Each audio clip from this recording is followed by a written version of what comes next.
Ituloy daw yung pisto! Ano yan niya? Bakit ituloy ang peace talks yan ang gusto ninyo? Iba yung sinasabi mo kanina! Eh, siyempre, inambas ninyo ako. Anong gusto mo? Oh, paano kayo mag-peace talks nung napatay ako? Sira ulo mo.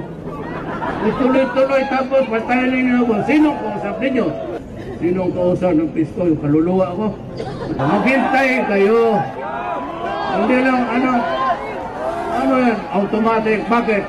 Papayag agad ang militar. Hindi militar ang bossing mo! Hoy, hindi ako may-ari ng gobyerno. Hindi ako may-ari ng gobyerno. Hindi ako basta-basta na pag na-presidente ako. Sa sunod at ang gusto ninyo. Kailangan ka nga ng tahimik.